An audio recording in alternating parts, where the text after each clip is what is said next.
ప్రశాంత్ కిషోర్తో చంద్రబాబుకి ఒక మహర్దశ పట్టబోతోంది. ఇది ప్రస్తుతం ఇక రాబోయేటువంటి రోజుల్లో జరగబోయే ప్రచారం. ఇవాళ చూడండి, మొన్నటిదాకా పీకే ఓవర్ యాక్షన్ అంటే పీకే ప్లాన్లే జగన్ చేసింది, అది చేస్తే పీకే ప్లాన్, ఇది చేస్తే పీకే ప్లాన్ అంటూ ఒక పీకే వ్యవహారం బాగా ప్రొజెక్ట్ చేసుకుంటూ వచ్చినాయి. ఈనాడు, ఆంధ్రజ్యోతి నెగిటివ్గా వాళ్ళ అనుకూల మీడియా అంతా కూడా.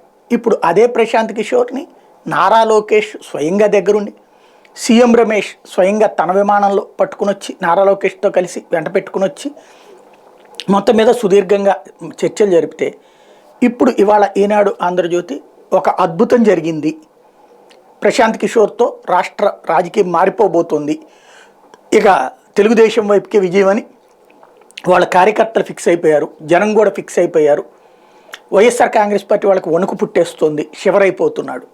ఇక్కడ ఒక వాస్తవం ఉంది. వాస్తవంగా ప్రశాంత్ కిషోర్ తన పని మానేసి చాలా రోజులైంది, అంటే తన టీంతో పని అన్నట్టు.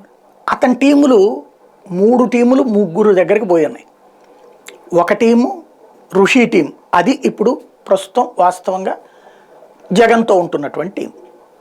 ఫస్ట్లో జగన్కి అప్పుడు ప్రశాంత్ కిషోర్ తరపున జగన్ దగ్గర యాక్టివిటీ అంతా చూసిన అతనే కాబట్టి అతనితో కూడినటువంటి ఆ టీం అంతా కంటిన్యూ అవుతుంది.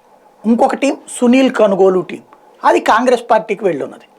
అట్లాగే రాబిన్ శర్మ టీం, అది తెలుగుదేశం పార్టీకి వెళ్ళింది.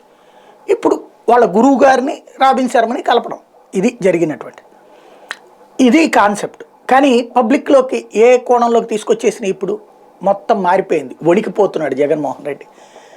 అదే సందర్భంలో చంద్రబాబు నాయుడికి పూర్తి ఊపు వచ్చేసింది. ఇది ఒక వ్యూహాత్మకమైనటువంటి అంశం. అది మన రాష్ట్రంలో వ్యూహం అన్నటువంటి దాంట్లో మీడియా, సోషల్ మీడియా ద్వారా సాధించేటువంటి దాంట్లో సక్సెస్ అవుతుందో లేదో చూడాలి.